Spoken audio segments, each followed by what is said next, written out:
I like to attack. The French have a word for their rugby. It's jouer. It's a little bit of flair, a little bit of just kind of play what you see. I like that free-flowing nature of things. Welcome back to MLR Mic Check. I'm Dani Wexelman, and this week I am joined by Houston's Nick Boyer. Nick Boyer, what's going on? How are you? Hey, Dani, thanks for having me. I'm doing great. Your debut match with Houston, you are the man of the match. You guys get a huge win against San Diego, and I'm sure there was a lot of emotions for you coming into this game. Kind of paint me a picture of what it was like suiting up for Houston and what you were running on at that point to earn man of the match. Yeah, first of all, I think man of the match is a bit flattering. I mean, I think I was just a new face in the field, so it was easy for someone to pick me out. But I watched that tape a few times over, and a lot of the dark work in the trenches was done by the big boys up front, and then some crazy skill with the guys out wide, like Matthias and Zach Pengelinen as well. So a lot of very skillful players, a lot of very hardworking players who I think deserve more credit than I. That being said, it's been a year since I played 15s rugby, really, and this has been a good experience. So happy to be back in the pitch. Got a lot of love for the game still, I found over COVID. And yeah, just excited to be back playing the game I love. For those fans who are newer to you, can you describe your style of play and what your teammates can expect to see from you this season? Yeah, I like to attack. The French have a word for their rugby. It's jouer. It's a little bit of flair, a little bit of just kind of play what you see. I like that free-flowing nature of things. I've had to restrain that a bit when I was developing, getting better at just playing patterns. Because coaches want to have their patterns played first. But once I get that down, I like to kind of see where opportunities are and just put the ball in space for the boys. So that's what I'm looking forward to doing. Not being boring, just having some fun and playing some good rugby. Let's go back in the memory bank for a quick second, because I want to know the origins of Nick Boyer and how he got started in rugby and what really turned you on to the sport and made you fall in love with it. That's a good question, actually. It's hard to pick exactly what it was. So I was kind of born into the game, or maybe even bred for the game. Both my parents met at a rugby party. They both played rugby. My mom was involved in like the physio side of things afterwards. So it was, yeah, it's part of the bloodline. And when I was a kid, like my earliest memories are my dad's rugby games. So that was there. I didn't understand it at first. I loved football. That was, every American kid loves football or something like that. And so I wanted to be a 49er. But then when I was 12, 13, now I was 12 years old, everyone else hit a growth spurt, and I just stayed for like 3-4 years. And I found out football, you really need to be big and fast and strong to be good. Whereas rugby, you could use like a skill set or rugby intelligence or even just plain passion to thrive. So I kind of found my niche there. I was lucky I went to a high school that was like a perennial powerhouse in California. And from there, I just kind of found something that I was good at, even when I wasn't, at the same level of development as everyone else. I really poured my heart and soul into it, and it's been ups and downs along the way, but I've really enjoyed the journey, and I've been very fortunate to see the world through rugby so far. Yeah, we're going to talk about that in a minute. And you mentioned, facing adversity. And I think that any athlete who plays a sport has faced a lot of different things throughout their career. And I think when you started the season, you thought you would be playing with LA, and now you are joining a whole new team for the 2021 season. Can you kind of describe what it's like to mentally prepare and get ready to play for a whole new team in the midst of the season already starting? That was actually a very tough moment. I got to Houston. I got kind of over that hump, it was maybe a week or so of being a bit blue. I found the boys here are just world-class, like an amazing environment. The coaches are really good as well, and it's a great setup, and it's a fun city too. So I haven't been able to explore much, but I like this environment. I like the feel, and I'm having fun playing rugby again. So hopefully it keeps on building, and this turns into a really good season. I think that the people and the place that you are able to be in sometimes make up for anything else that you feel like you've lost. So I think that the culture and the team are so important. I've heard nothing but great things about Houston, and you've got your first match under your belt, and you look ahead to next weekend and you are facing LA. That's on Saturday at 8 p.m. Eastern, AT&T. And what do you bring to the table? What do you tell these new guys, your new teammates, your boys about the team that you were just with, practicing and getting ready for the season with? Can you give them any insider tips? Yeah, gentleman's agreement. I'm not going to be throwing out play calls and whatnot. As far as LA, I think what I tell my teammates here is, and I think they know this, like they're a very good team. Genuinely pretty much the classic Wallabies from, 5 years ago. They got Matt Giteau and Adam Ashley Cooper and Dave Dennis leading the boys, and they're very good players. And there's not really many weak points across the board. So I think we'll have our work cut out for us, but I think we'll also have a really good opportunity to show what we can do as a team. LA is 3-0, off to an incredible start, and they're outscoring their opponents at a wild rate right now. These are all things that you know, but from the time that you have spent in Houston with this team, with the SaberCats, what can LA expect from you all? We're trying to keep things close to our chest, but I think we're going to have a very passionate showing. I think the boys will be really excited for this opportunity.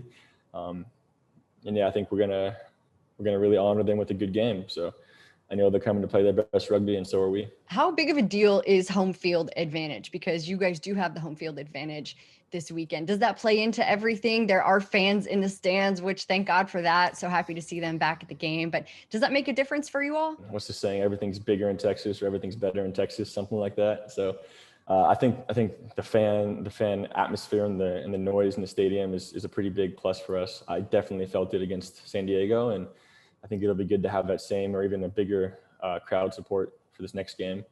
And yeah, just looking forward to playing in our home ground. You are so well traveled, and rugby has taken you to so many different places through all your experiences. And I read a quote from you, and I wanted to read it back because I just want some thoughts on this. You said, "I think the improvements being driven by MLR will really have an impact on the Eagles and the push to break into the top 10 tier of rugby nations in the years to come." And obviously MLR held their first collegiate draft last summer and really working towards a direct pipeline to bringing not only American players, but also those who are going to colleges and universities in the United States, giving them an opportunity to play professional rugby here on home soil. So can you kind of expand on what you meant by this? I think for the first time, there's a clear pathway for a young kid who has stars in his eyes and wants to wear the red, white, and blue to go make that an actuality and to make that a profession for his 20s and maybe 30s if he's good about it. So I think just having a professional league where American players can strictly focus on rugby is a huge boon to us and play year round.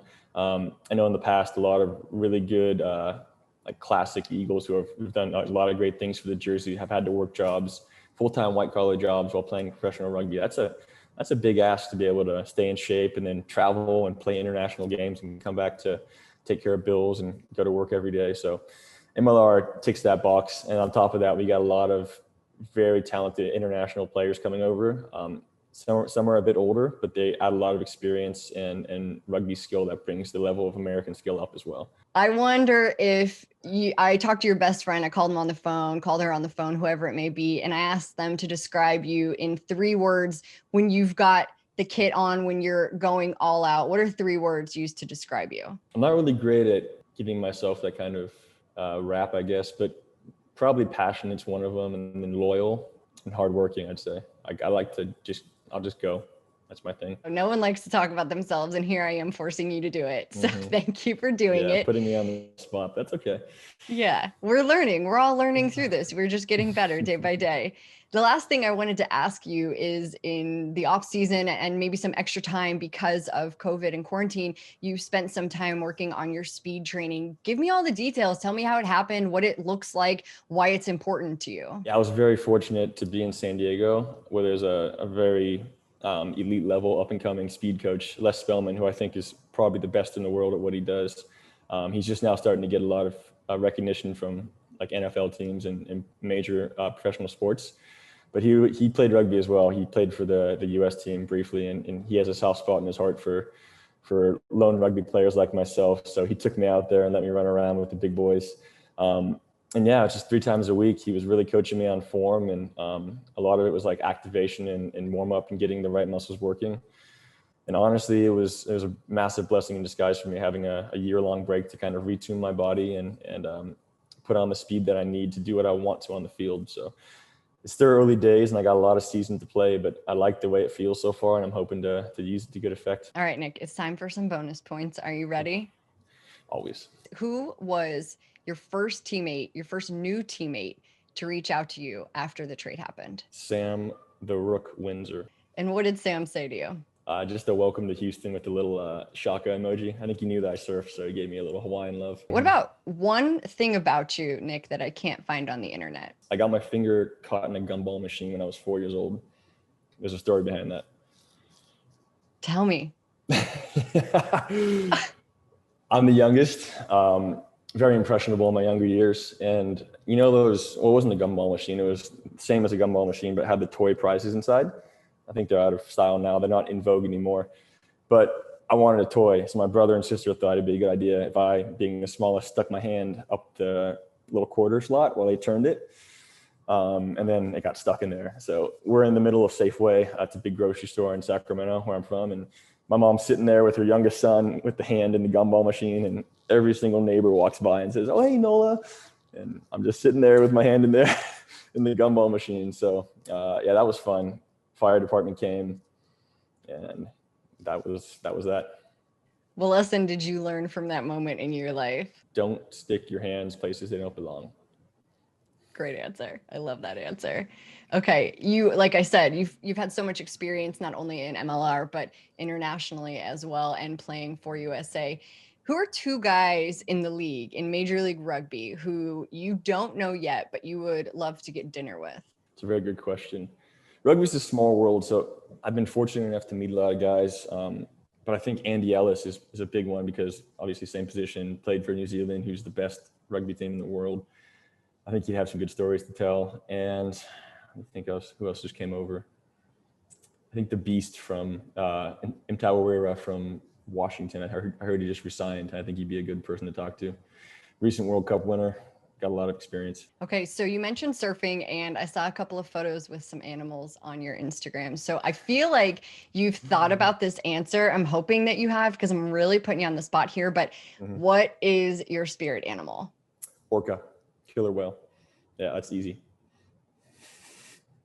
He didn't even hesitate. He knew. I knew you were going to know. I knew you were going to know. It's inside. You don't have to think about that. Rugby has taken you all over the world. The most underrated city that you've played in? New Orleans, maybe. I don't know if it's underrated, but for me, I didn't expect it to be so lively, and it had a lot of culture. I really enjoy that place. Okay, if you could design a kit for Houston, anything you want, what's the first thing that comes to mind? They actually have some of the best kit I've seen. Last year, they had some really, really good pregame T-shirts, and I missed out on that. I was just talking to Sam Windsor about this, actually. I don't know if I could do any better than that. I think just last year's kit was probably top notch. A cheat meal. I know you guys are so conscious of diet and what you're putting in your bodies most of the time. What's the cheat meal for you? Huli huli chicken with mac salad from Ono Grands in San Diego. Bit of Hawaiian food. He's a Cali kid through and through. What is the most unexpected genre of music in your phone? Classical. I like classical piano, and yeah, like classical compositions before bed. It's nice, stimulating. Because you did send me an email with this guy in it. What is your most used emoji on your phone? Like number one at the top when you go to send a text, it's right there, easy access. Let's find out. The laughy face emoji. I don't know if you can see that, but enthusiastic about life. I am thankful for your time and grateful for it. I'm excited to watch this weekend and see what you can do against LA. Congrats on man of the match. Congrats on your debut, and good luck the rest of the season, okay? I appreciate your time. So thank you for the lightning questions. I appreciate digging back in my past a bit, and looking forward to next time.